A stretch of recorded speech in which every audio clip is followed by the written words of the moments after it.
Hello everyone, welcome to our YouTube channel. आपके अपने इस यूट्यूब चैनल पर बहुत बहुत स्वागत है। प्यारे विद्यार्थियों, जैसा आप सभी को पता है कि छत्तीसगढ़ हॉस्टल अधीक्षक का जो है फॉर्म आ चुका है, हॉस्टल वार्डन का फॉर्म जो है आ चुका है और आपने अभी ऑनलाइन करना स्टार्ट भी कर दिया है। ठीक है, तो जिन्होंने ऑनलाइन फॉर्म नहीं भरा है जल्दी से जल्दी अपना ऑनलाइन फॉर्म भर दें। ठीक, अब देखिए इसी सीरीज़ में क्या हुआ है कि सिलेबस में जो है काफ़ी बदलाव देखने को मिले हैं। तो जो पाठ्यक्रम है ना उसमें चेंजेस मिले हैं। तो पाठ्यक्रम में देखोगे तो कई सारे टॉपिक आपको नए मिलेंगे, कुछ अलग मिलेंगे। ठीक है ना। तो देखो हम क्या कर रहे हैं, इसी सीरीज़ में आपके लिए ऐसे जो इम्पोर्टेंट और थोड़े डिफरेंट टाइप के टॉपिक हैं जो आपको थोड़ा प्रॉब्लम हो सकता है। जैसे कि यहाँ पे एक टॉपिक दिया हुआ है शैक्षणिक अधिनियम, जो कि दिया हुआ है आपका सामान्य ज्ञान के अंतर्गत। तो शैक्षणिक अधिनियम एक टॉपिक दिया हुआ है जो कि नया पाठ्यक्रम में जुड़ा है। तो हम इस वीडियो में इस लेकर के आए हैं शैक्षणिक अधिनियम का पूरा डिटेल थ्योरी। ठीक है, और इसके बाद हम एक और वीडियो आपको प्रोवाइड कराएंगे जिसमें हम एमसीक्यू करेंगे। तो एक ही वीडियो में मैं कोशिश किया हूँ यहाँ पे कि पूरा डिटेल आपको इसका थ्योरी पहले बता दिया जाए, फिर एमसीक्यू के लिए एक अलग से वीडियो हम प्रोवाइड करा देंगे जिसमें इंपॉर्टेंट एमसीक्यू कर लोगे और ये थ्योरी देख लोगे, कंप्लीट हो सकता है पूरा का पूरा आपका। फिर क्वेश्चन यहाँ से आने की संभावनाएं जो है बढ़ जाएंगी। ठीक है, तो शैक्षणिक अधिनियम जो कि नया पाठ्यक्रम के हिसाब से नया टॉपिक जुड़ा हुआ है।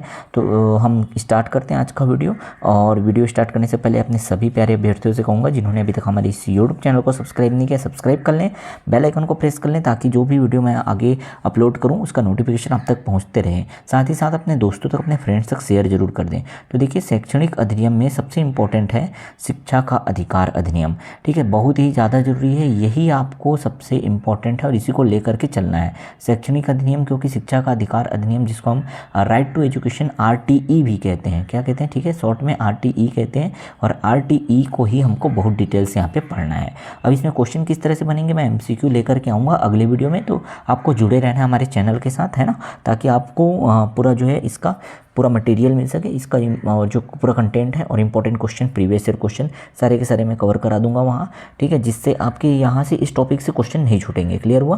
देखिए, तो सबसे पहली बात करें हम लोग शिक्षा का अधिकार अधिनियम 2009 जो है। ठीक है, यहाँ पे आप देखिएगा कि राज्य का लक्ष्य जो है संविधान के खुलने से 10 साल की अवधि में सभी बच्चों को 14 वर्ष तक उम्र 14 वर्ष की या 14 साल की उम्र तक मुफ्त और अनिवार्य शिक्षा प्रदान करना होगा। सबसे पहली बात याद रखिएगा कि भारत के संविधान के अनुच्छेद 45 में ये बातें लिखी गई थी।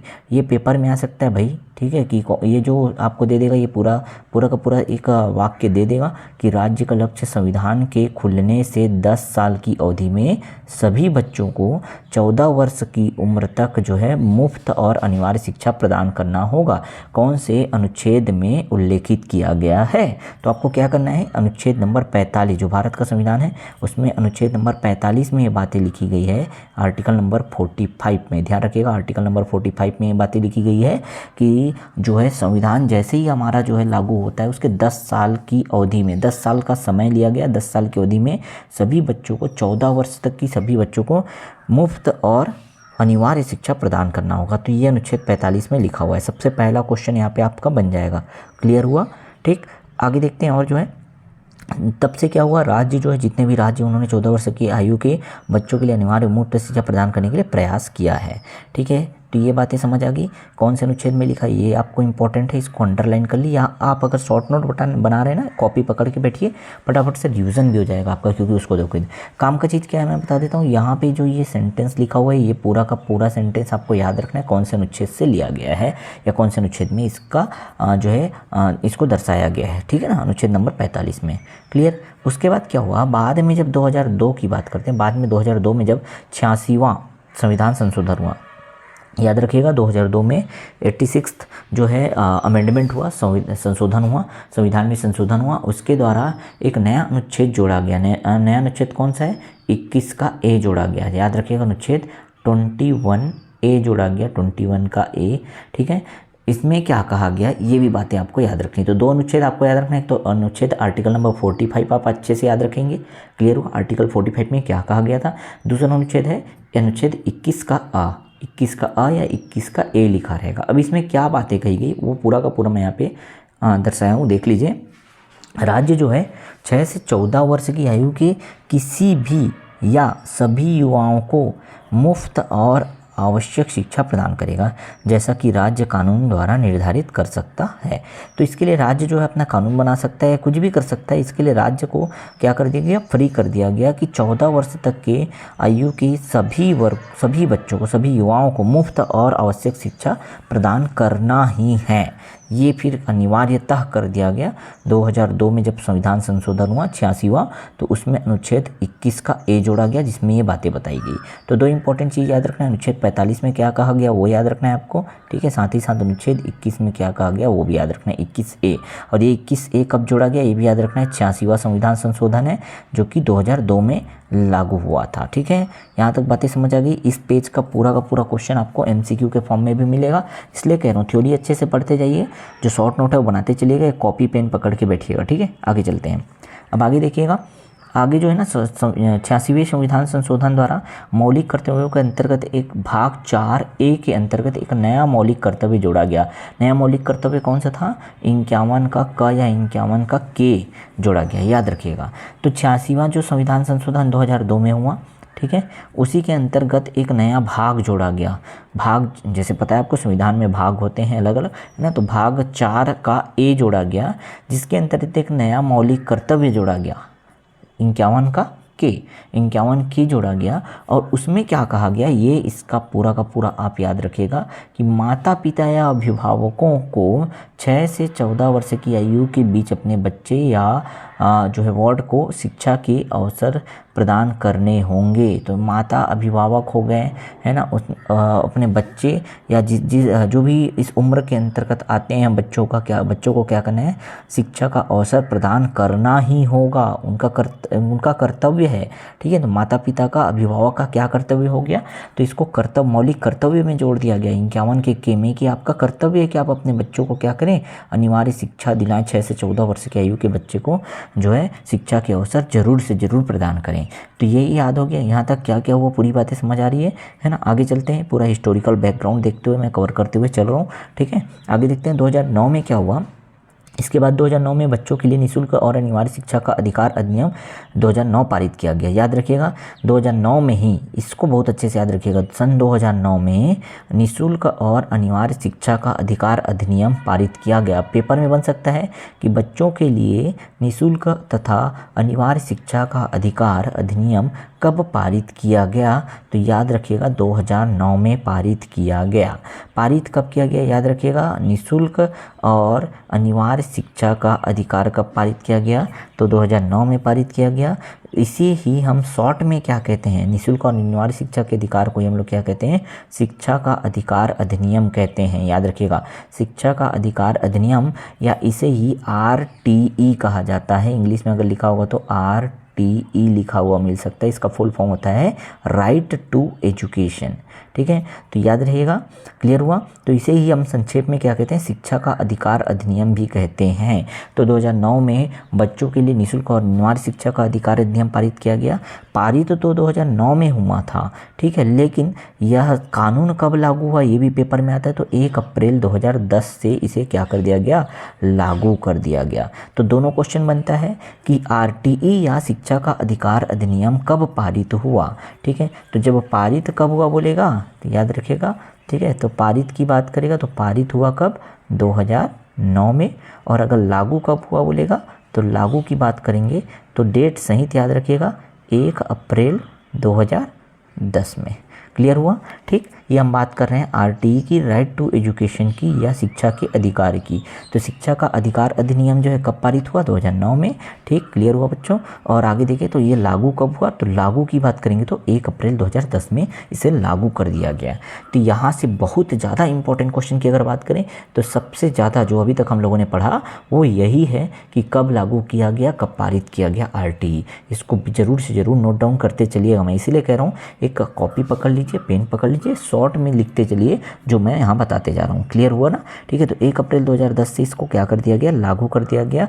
और पारित कब किया गया, 2009 में। बार बार आपको कह रहा हूँ मैं, ठीक। यहाँ तक पूरी बातें समझ आ गई, ठीक। इसमें एक और चीज़ है जो इस अधिनियम में ना बच्चों को क्या होगा पता है, मुफ्त और जो है मुफ्त शिक्षा जो है प्राप्त करना इनका मौलिक अधिकार होगा, ये भी कहा गया। इसी अधिनियम में कहा गया, ये भी आ सकता है पेपर में कि भाई कौन से अधिनियम में ये कहा गया कि 6 से 14 वर्ष आयु के वर्ग के सभी बच्चों को मुफ्त शिक्षा प्राप्त करने का मौलिक अधिकार है।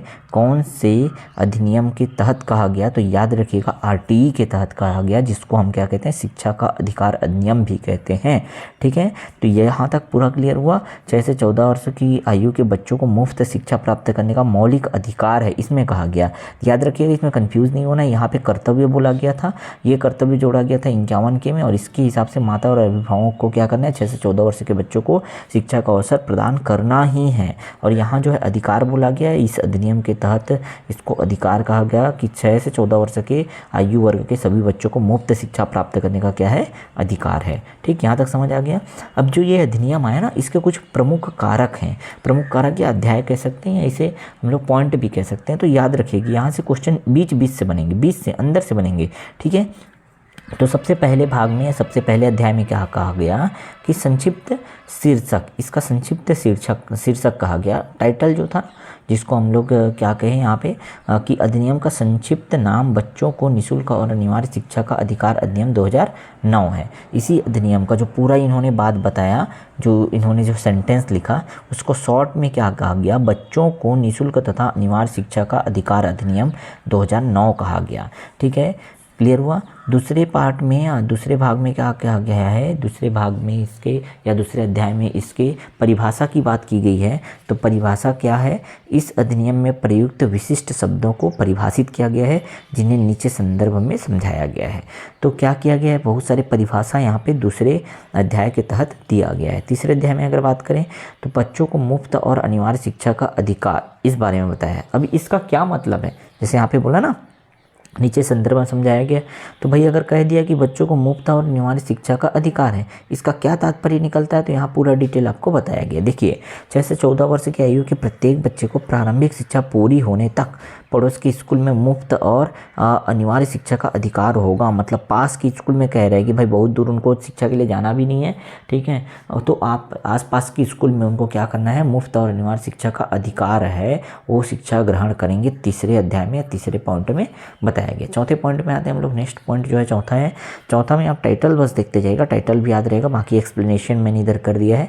ठीक है, उन बच्चों के लिए विशेष प्रावधान जिन्होंने प्रवेश नहीं लिया या जिन्होंने प्रारंभिक शिक्षा पूरी नहीं की। अब देखिए क्या होता है कि गाँव ग्रामीण परिवेश में कई बच्चे जो है एडमिशन नहीं ले पाए हैं, ठीक है, या उन्होंने प्रारंभिक शिक्षा पूरी ही नहीं की है, तो उसके लिए भी चौथे पॉइंट में बता दिया गया। क्या बताया, देखिए, यदि 6 वर्ष से अधिक आयु के किसी बच्चे को किसी भी स्कूल में प्रवेश नहीं मिला है या प्रवेश के बावजूद वो अपनी प्रारंभिक शिक्षा पूरी नहीं कर सका है, फिर उसे उसकी उम्र के लिए उपयुक्त कक्षा में प्रवेश दिया जाएगा। याद रखिएगा, ठीक है, तो प्रवेश दिलाना है, उनको पढ़ाना ही है। ये बातें बहुत जोर दे करके कही गई थी। अगर 6 वर्ष से अधिक उम्र का बच्चा है, प्रवेश नहीं मिला है, तो भाई वो जिस उम्र के लायक है ना, उसको देख करके स्कूल में एडमिशन कराना ही है, उसको प्रवेश देना ही है। चौथे पॉइंट में कहा गया।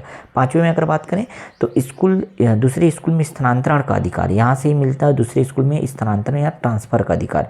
तो यदि कोई बच्चा जो है स्कूल में प्रारंभिक शिक्षा पूरी करने का कोई प्रावधान, देखो लिखा भी है, जहाँ किसी स्कूल में प्रारंभिक शिक्षा पूरी करने का कोई प्रावधान नहीं है या कोई बच्चा किसी कारण से अन्य स्कूल में जाना चाहता है, तो उसे किसी भी स्कूल में स्थानांतरण मांगने का अधिकार होगा। स्कूल में स्थानांतरण का अधिकार कौन से अध्याय में या कौन से पॉइंट में या आरटीई के किस पॉइंट में कहा गया, तो 5वें अध्याय में कहा गया है। 5वें पॉइंट में बताया गया है कि दूसरे स्कूल में आप क्या कर सकते हैं, ट्रांसफ़र करा सकते हैं। अगर आपको उस स्कूल में नहीं पढ़ना है या जिस स्कूल में प्रारंभिक शिक्षा पूरी करने का कोई प्रावधान है ही नहीं, तो वहाँ से आप छोड़ करके दूसरे स्कूल में क्या कर सकते हैं, जा सकते हैं, स्कूल ट्रांसफ़र करा सकते हैं। ठीक है, तो ये 5वां पॉइंट था। नेक्स्ट पे आते हैं, 6वें 7वें 8वें को देखते हैं। ठीक है, तो 6वें पॉइंट पे देखिएगा, स्कूल स्थापित करने के लिए उपयुक्त सरकारों और स्थानीय अधिकारियों का कर्तव्य क्या है। तो देखो अब भाई स्कूलों की संख्या भी तो बढ़नी चाहिए, बच्चे बढ़ रहे हैं, तो इसलिए क्या किया गया कि भाई सरकार जो है और जो अधिकारी हैं उन लोग मिल करके उनका कर्तव्य है कि स्कूल खोला जाए, देख करके स्कूल खोला जाए। तो इस अधिनियम के लागू होने के 3 साल के भीतर राज्य सरकारों और स्थानीय अधिकारियों को पड़ोस में, मतलब बच्चों के पास में स्कूल स्थापित करने होंगे जहाँ ऐसे स्कूल मौजूद नहीं हैं। ये 6वें पॉइंट में बताया गया कि अगर किसी गाँव में या किसी कोई बच्चों के करीब में स्कूल नहीं है तो वहाँ पे स्कूल खोला जाएगा। सरकार और अधिकारी का ये कर्तव्य है। ठीक है। 7 पॉइंट में बताया गया कि वित्तीय और अन्य जिम्मेदारियों को साझा करना। यहाँ पे समझिए, केंद्र सरकार इस अधिनियम को लागू करने में आने वाले व्यय का एक अनुमान तैयार करेगी और राज्य सरकारों को आवश्यक तकनीकी सहायता और संसाधन उपलब्ध कराएगी। मतलब केंद्र और राज्य सरकार दोनों मिलकर काम करेंगे। अगर राज्य सरकार, देखो ये क्या है, अगर एक राज्य है, एक राज्य में देश से पैसा आना है, केंद्र सरकार का ये योजना है, तो राज्य में अगर स्कूलें खोलनी है, हर जगह ऐसे स्कूल खोलने हैं, तो उसके लिए कितना बजट लग रहा है, कितना पैसा लगेगा, क्या लगेगा, ये सब साझा करना है। इसको शेयर करना है किससे? राज्य सरकार को केंद्र सरकार से शेयर करना है कि हाँ भाई हमको यहाँ स्कूल स्थापित करना है और स्थापित करने में कुछ दिक्कतें आ रही है, क्या वित्तीय संकट है या पैसे की ज़रूरत है, ये सब केंद्र सरकार को इनको बताना है। जो राज्य सरकार है वो क्या करेंगे, उनको इन्फॉर्म करेंगे। क्लियर हुआ? तो राज्य सरकार क्या करेगा, केंद्र सरकार को बताएगा, आवश्यक जानकारी का साझा करेगा। ठीक है। आगे देखते हैं 8 पॉइंट में बताया गया कि उपयुक्त सरकारों का कर्तव्य क्या है। अब राज्य सरकार और केंद्र सरकार का कर्तव्य क्या है ये बताया गया इस पॉइंट में कि देखो यहाँ पे 3 पॉइंट में यहाँ पे डिस्कस करूँगा।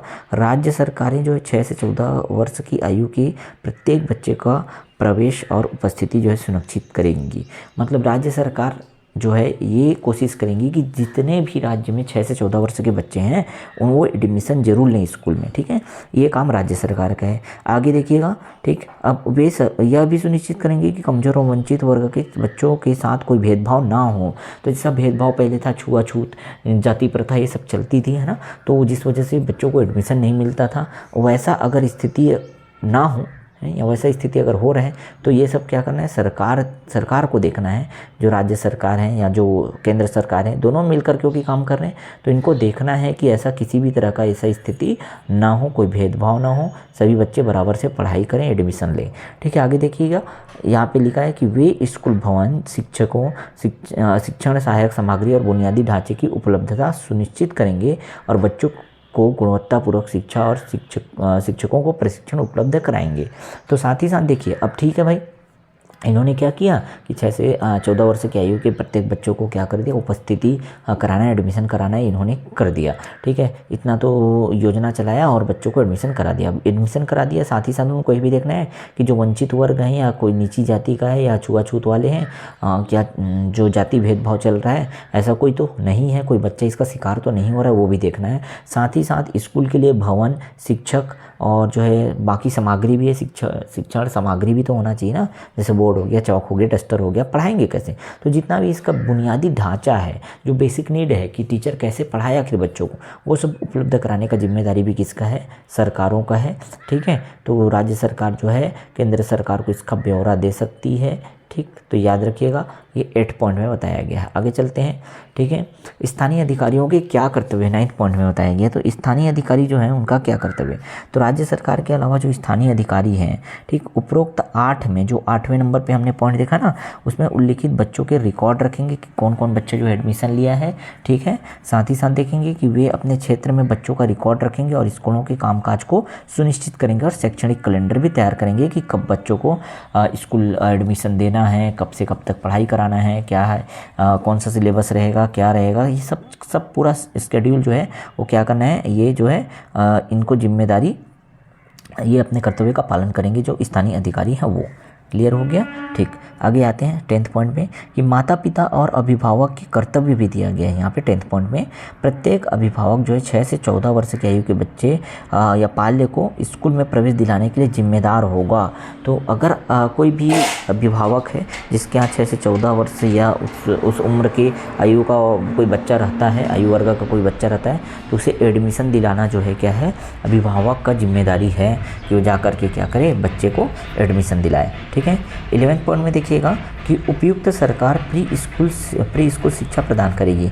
तो राज्य सरकारें और स्थानीय अधिकारी 3 वर्ष से अधिक उम्र के बच्चों के लिए प्री स्कूल शिक्षा और बाल देखभाल और जन्म से 6 वर्ष की आयु तक के बच्चों के लिए शिक्षा सुविधाओं के लिए आवश्यक प्रावधान करेंगे। तो जैसे आंगनबाड़ी केंद्र खुला है ना, सीधा आप इसको ऐसे समझ सकते हैं कि 3 वर्ष से जो ऊपर हो गया है वो बच्चे कहाँ जाते हैं, आंगनबाड़ी में।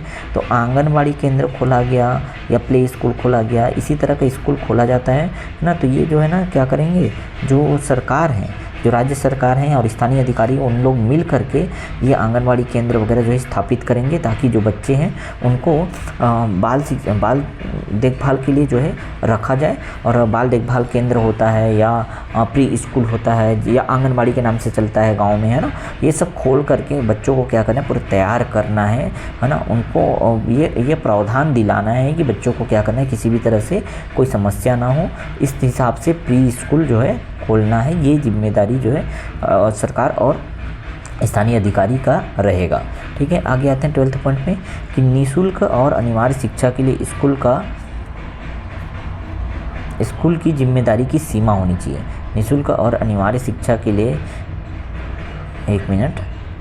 निःशुल्क और अनिवार्य शिक्षा के लिए स्कूल की जिम्मेदारी की सीमा होनी चाहिए। सीमा जैसे देखो, जिम्मेदारी का भी लिमिट होना चाहिए ना, कि निःशुल्क और अनिवार्य शिक्षा के लिए स्कूल की क्या जिम्मेदारी है। तो जैसे देखिए यहाँ पे लिखा है सरकारी स्कूल जो है मुफ्त शिक्षा प्रदान करेंगे। इसके अलावा जो निजी स्कूल है या विशेष श्रेणी की स्कूल हैं उनको भी आर्थिक रूप से कमज़ोर वर्ग के बच्चों के लिए 25% सीट जो है आरक्षित करनी होंगी। तो ये जो डेटा लिखा है ना वो बहुत इंपॉर्टेंट है।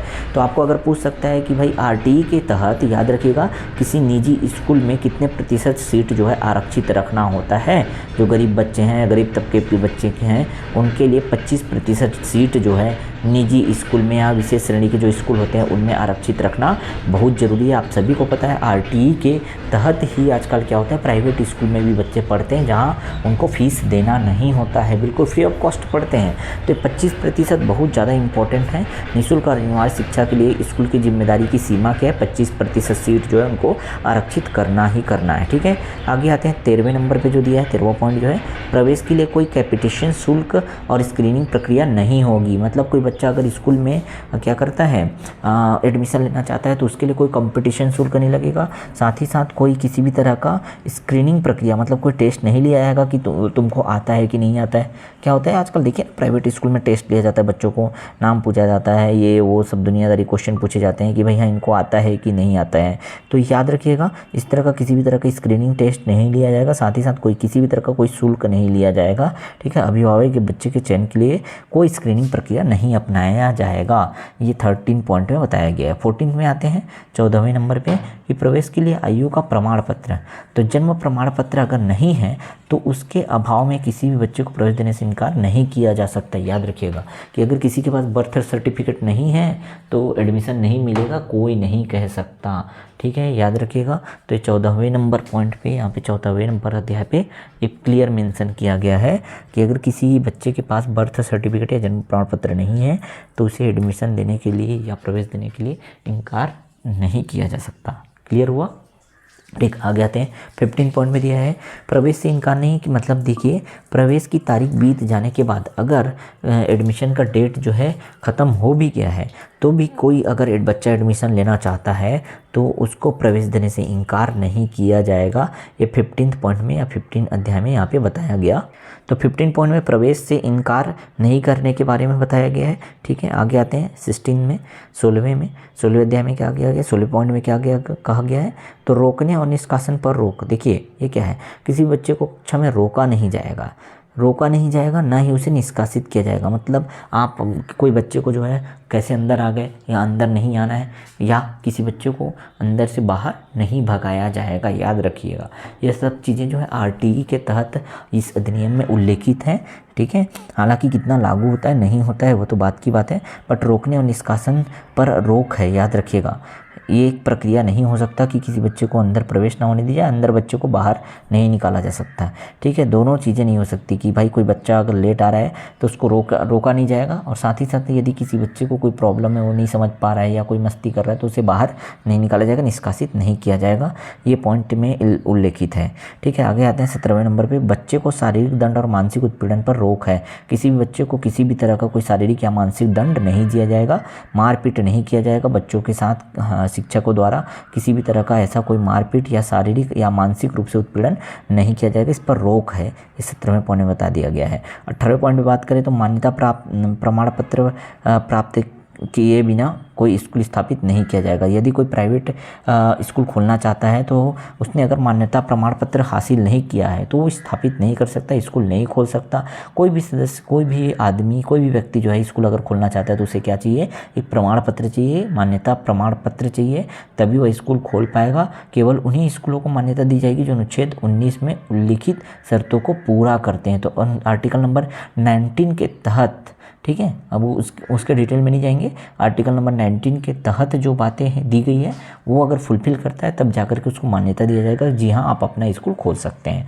19 पे देखिए, 19 या 19वें पॉइंट पे कि स्कूलों के लिए मानदंड एवं मानक क्या होगा। तो जो स्कूल अधिनियम लागू होने से पहले स्थापित किए गए थे और निर्दिष्ट मानदंडों को पूरा नहीं करते थे, उन्हें अधिनियम लागू होने के 3 साल के भीतर मानदंडों को पूरा करना होगा। ये पॉइंट यहाँ पे उल्लेखित है, क्योंकि उस समय बहुत जल्दी स्कूल खोल दिया गया कि बच्चों को अनिवार्य शिक्षा प्रदान करना है, लेकिन जो मानदंड थे, जो मेजरमेंट या ये कह सकते हैं एक स्टैंडर्ड जो है बनाया गया था स्कूलों के लिए, अगर वो फुलफिल नहीं करते हैं, अगर वो स्टैंडर्ड को फॉलो नहीं करते हैं तो 3 साल के भीतर उनको क्या करना होगा, वो स्टैंडर्ड फॉलो करना होगा। वो मानदंड जो है वो उनको फॉलो करने होंगे, नहीं कर पाएंगे तो उनकी मान्यता समाप्त कर दी जाएगी। ऐसा कुछ इस अधिनियम में, इस पॉइंट में बताया गया है। 20वें नंबर पे बात करें, 20वें पॉइंट पे, तो अनुसूची में संशोधन करने की शक्ति। तो देखिए, केंद्र सरकार एक अध्यादेश द्वारा अनुसूची में किसी भी मानदंड को जोड़ने, हटाने या संशोधित करने की शक्ति का आनंद लेगी। ये आनंद लेगी कहने का मतलब समझ रहे हैं ना, कि संशोधन करने की शक्ति किसके पास है। सीधा सा बात है, अनुसूची में संशोधन करने की शक्ति जो है केंद्र सरकार के पास है, जो एक अध्यादेश जारी करेगा। पेपर में हो सकता है इससे क्वेश्चन बन जाए। अध्यादेश जारी करेगा, अनुसूची में किसी मानदंड को हटाना है, कोई मानदंड को जोड़ना है, ठीक है, या किसी भी मानदंड को संशोधित करना है, एडिट करना है या मॉडिफिकेशन करना है, तो उसकी शक्ति पूरी तरह से केंद्र सरकार के पास ही रहेगी। आगे आते हैं, देखिए 21वें पॉइंट में क्या बताया गया, विद्यालय प्रबंधन समितियाँ। तो सहायता प्राप्त नहीं करने वाले निजी विद्यालयों को छोड़कर अन्य सभी विद्यालय एक प्रबंधन समिति का गठन करेंगे, जिसमें जनप्रतिनिधि, अभिभावक और शिक्षक शामिल होंगे। तो याद रखिएगा, जो निजी विद्यालय है ना, उन लोग प्रबंधन समिति नहीं चलाते, लेकिन जो गवर्नमेंट कॉलेज हैं, गवर्नमेंट स्कूल हैं, वो क्या करते हैं पता है, जनप्रतिनिधि के साथ साथ लोगों को मिला करके जनप्रतिनिधि रहते हैं, जिसमें अभिभावक रहता है, शिक्षक रहता है, और इस तरह से एक कमेटी बनाते हैं, और कमेटी जो है कामकाज और अन्य कार्यों की जो है निगरानी करती है। तो विद्यालय प्रबंधन समिति बनाया जाना चाहिए, इस पॉइंट को बताया गया 21 पे। 22 की बात करें 22वें नंबर पे, तो विद्यालय विकास योजना। विद्यालय प्रबंधन समिति जो है, यही प्रबंधन समिति जो है, जैसा कि ऊपर 21 में जो दर्शाया गया है ना, किसी भी विद्यालय के विकास के लिए योजना बनाने और उसके लिए सिफारिशें करने का काम करेगी। जैसे कोई स्कूल में अगर मान लो रोशनी की पर्याप्त व्यवस्था नहीं है, तो ये प्रबंधन समिति का कार्य है कि वहाँ कैसे रोशनी लाया जाए, लाइट लगाया जाए। बच्चे अगर गर्मी से व्याकुल हैं तो उनको कैसे जो है फ़ैन वगैरह जो है उपलब्ध कराया जाए। ये सब विद्यालय विकास योजना जो है विद्यालय प्रबंधन समिति ही करेगा, जिसमें सदस्य कौन कौन हो सकते हैं, पेपर में आ सकता है भाई, याद रखिएगा कि विद्यालय प्रबंधन समिति में कौन कौन सदस्य हो सकते हैं। तो जनप्रतिनिधि भी होता है, अभिभावक भी होता है और शिक्षक भी शामिल होता है, याद रखिएगा, ठीक है, जनप्रतिनिधि, अभिभावक और शिक्षक। तो यहाँ से क्वेश्चन निकालने आने चाहिए आपको, इस तरह के क्वेश्चन बनेंगे, बिल्कुल बनेंगे। Point to point, line to line जो है कोशिश कीजिएगा याद रखने का, क्योंकि यहाँ से क्वेश्चन श्योर हैं, आने ही हैं, ठीक है। 23 की बात करें, नियुक्ति के लिए योग्यताएं और शिक्षकों की सेवा के नियम और शर्त। तो केंद्र सरकार जो शिक्षकों की नियुक्ति के लिए न्यूनतम पात्रता शर्तों को निर्दिष्ट करेगी। तो देखो, नियुक्ति के लिए जो योग्यताएं हैं, जो योग्य टीचर उनको चाहिए, तो योग्यताएं क्या रहेंगी, कैसे शिक्षक वहाँ पे रहेंगे, उसके लिए नियम और शर्त जो है केंद्र सरकार जो है वही यहाँ पे पात्रता जो है निर्दिष्ट करेंगी। केंद्र सरकार ही पात्रता बताएंगी कि कौन कौन पात्र होंगे टीचर के लिए। ये जब पात्रता जो है केंद्र सरकार द्वारा ही किया जाएगा, निर्दिष्ट किया जाएगा। आगे देखिए 24वें पॉइंट पे कि शिक्षकों के कर्तव्य और शिकायतों का निवारण कौन करेगा। भाई शिक्षकों की भी कुछ जो है कर्तव्य है और उनका कोई शिकायत है तो उनका निवारण कौन करेगा। तो शिक्षकों का कर्तव्य होगा कि वे नियमित समय पर स्कूलों में उपस्थित रहें, पाठ्यक्रम पूरा करें, यदि आवश्यक हो तो अतिरिक्त शिक्षण करें और अभिभावक बैठकें आयोजित करें।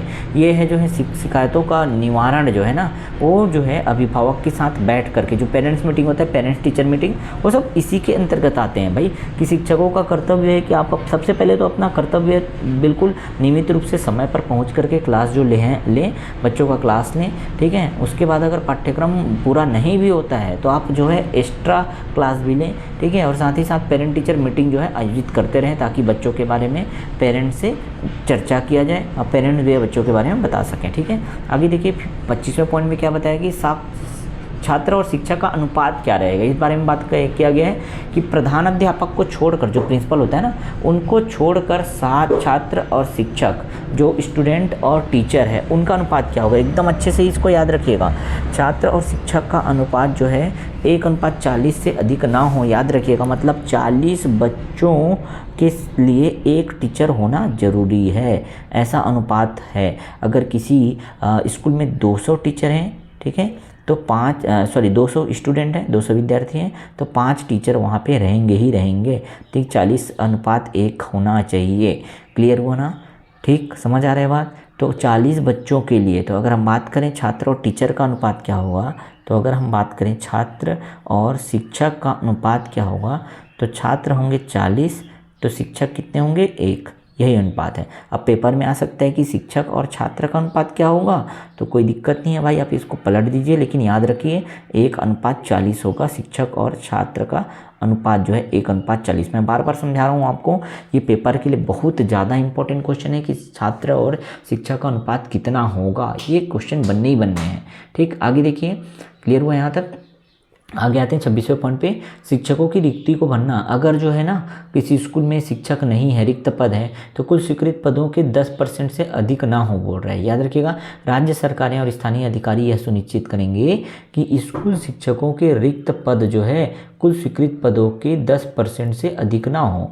इसका मतलब क्या, देखिए, अगर किसी स्कूल में 10 टीचर की आवश्यकता है, 10 टीचर की आवश्यकता है, तो वहाँ 9 टीचर होने ही चाहिए। हालांकि एक टीचर मान लो कोई रिटायर कर गया तो चलेगा, लेकिन अगर वहाँ 8 टीचर हो गए तो ये बिल्कुल नहीं चलेगा, ये इनका कहना है। क्लियर हो गया?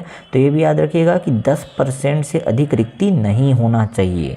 तो 10 अगर टीचर हैं, या ऐसे भी समझ सकते हैं, मान लो किसी स्कूल में 100 टीचर हैं, 100 टीचर की अगर बात करते हैं 100 टीचर की, तो 100 टीचर में 10% से अधिक रिक्ति नहीं होना चाहिए। अगर 90 टीचर हैं, सीट वहाँ कितने का है, टोटल सीट मान लो 100 का है, लेकिन उपलब्ध टीचर कितने हैं, 90 हैं, तो बिल्कुल सही है, चलेगा। लेकिन अगर ये 85 हो गए या 80 हो गए तो ये भी नहीं चलेगा। ठीक है, 85 हो गए तो भी नहीं चलेगा, 80 हो गए तो भी नहीं चलेगा। क्लियर हुआ ना? तो ये बातें समझ आ गई कि शिक्षकों द्वारा निजी मतलब यहाँ पे जो है सॉरी ये था ना, शिक्षकों की रिक्तियों को भरना आवश्यक होगा। इतना ज़्यादा अंतर ना हो जाए कि टीचर ही खाली हो जाए, इसलिए समय समय पर टीचर भर्ती जो है निकालना है। स्थानीय अधिकारी को ये सबका ध्यान रखना है। क्लियर, समझ आ गया?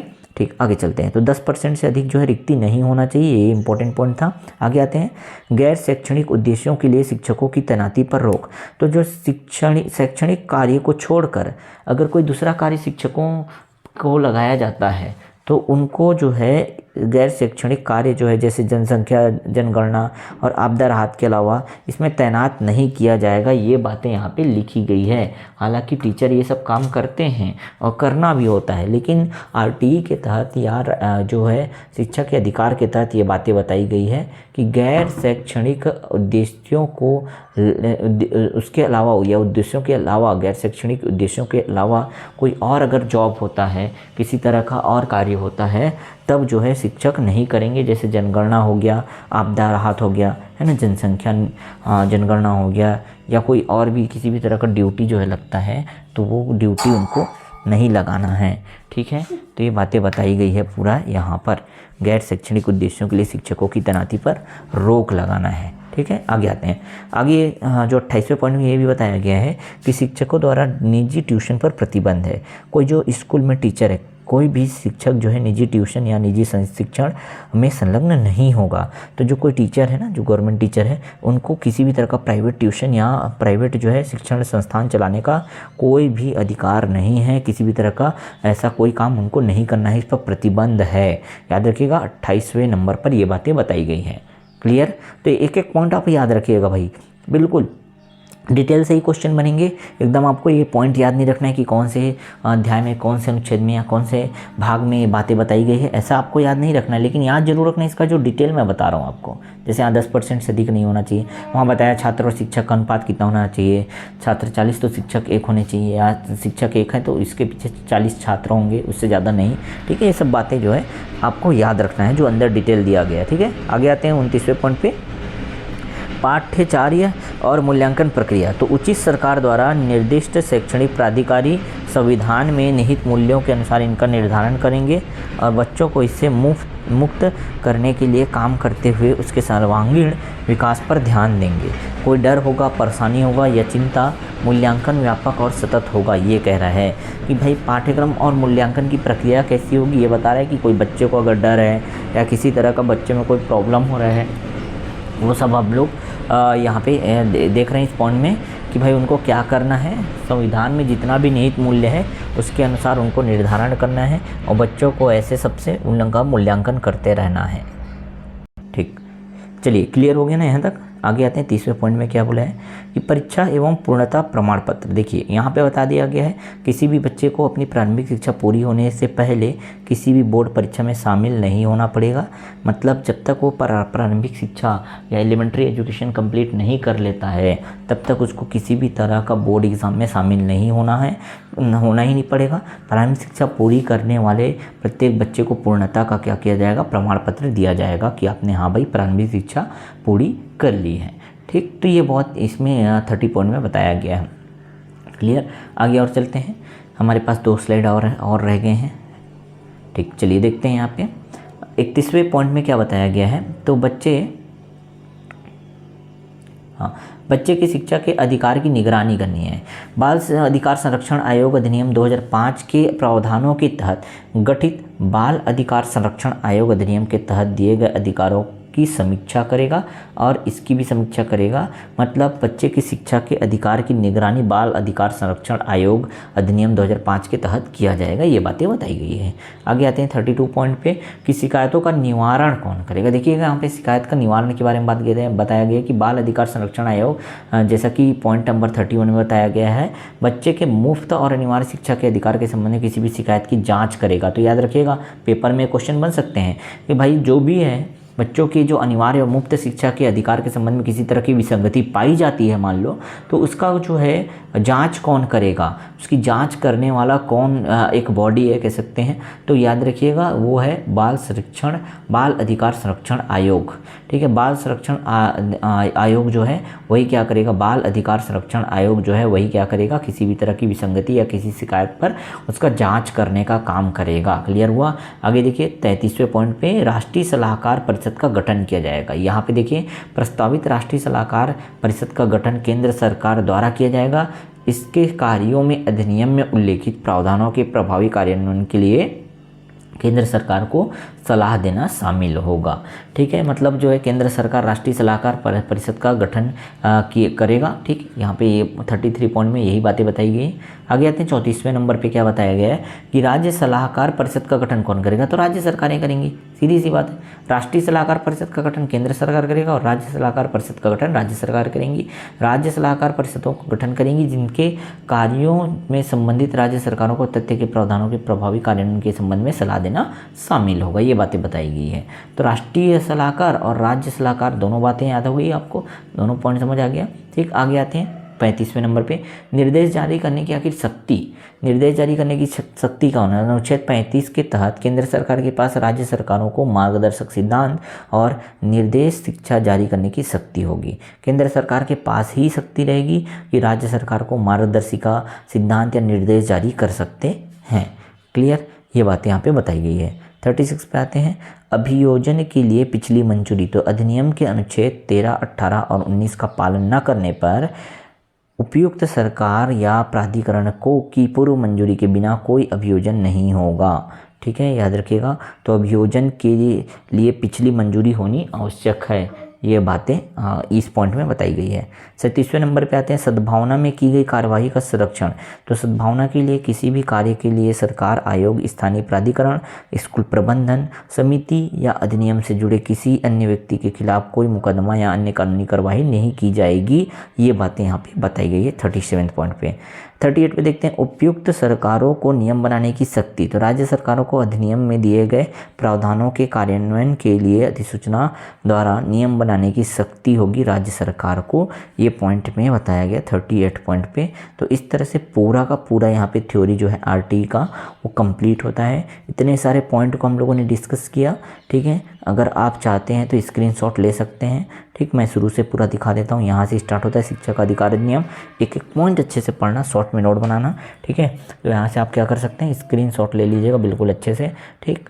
चलिए मैं स्क्रॉल करते जा रहा हूँ, आप देखिएगा, स्क्रीनशॉट लेते चलिएगा, ठीक है। तो आपका एक नोट्स अगर आपने नहीं लिखा भी है तो भी आपका स्क्रीनशॉट यहाँ पे हो जाएगा और आप पूरा का पूरा एक नज़र देखेंगे तो क्या होगा, वो पूरा आप पढ़ पाएंगे, पूरा पढ़ लेंगे अच्छे से या नोट्स बना लेंगे, ठीक है। तो आपको रिवीजन करने में आसानी होगा। उम्मीद करता हूँ ये जो मैंने आपको वीडियो प्रोवाइड कराया उससे आपको काफ़ी हेल्प मिलेगा, ठीक है। और ये जो नया टॉपिक है, इसी तरह के और जो नए टॉपिक जुड़े होंगे, ठीक है, वो भी मैं आपको कवर कराते जाऊंगा। हमारे चैनल के साथ जुड़े रहिएगा, चैनल को सब्सक्राइब करके बेल आइकन जरूर प्रेस कर दीजिएगा। साथ ही साथ एक इम्पॉर्टेंट बात मैं अभी आपको लास्ट में बताता हूँ कि आप क्या करोगे, शैक्षणिक अधिनियम का जो नया पाठ्यक्रम है ना, या नए पाठ्यक्रम के हिसाब से जो बातें बताई गई है या मैंने यहाँ जो थ्योरी कवर कराया उसी के अकॉर्डिंग हम MCQ करेंगे। और MCQ में प्रीवियस ईयर क्वेश्चन जो कि CGTET या CTET में पूछे जाते हैं शैक्षणिक अधिनियम के तहत, वो भी MCQ मैं पूरा लेकर के आऊँगा। बहुत ज़्यादा चांस है, मोस्ट प्रोबेबल ये चांस है कि वो MCQ से ही क्वेश्चन फंस सकते हैं। तो आप ये थ्योरी पढ़ लीजिए एक बार, और पूरा MCQ जो है अगली वीडियो में मैं प्रोवाइड करा दूंगा, वो पढ़ लीजिएगा, पूरा का पूरा शैक्षणिक अधिनियम कंप्लीट हो जाएगा। फिर दोबारा किसी भी चीज़ को आपको देखने की आवश्यकता नहीं होगी, ठीक है। उम्मीद करता हूँ ये वीडियो आपको अच्छा लगा होगा, और अगर वीडियो अच्छा लगा तो लाइक ज़रूर कर दीजिएगा। चैनल को सब्सक्राइब नहीं किया तो सब्सक्राइब करके बेल आइकन प्रेस कर दीजिएगा। चलिए मिलते हैं नेक्स्ट वीडियो में नए जो टॉपिक के साथ और इसके MCQ के साथ। ओके।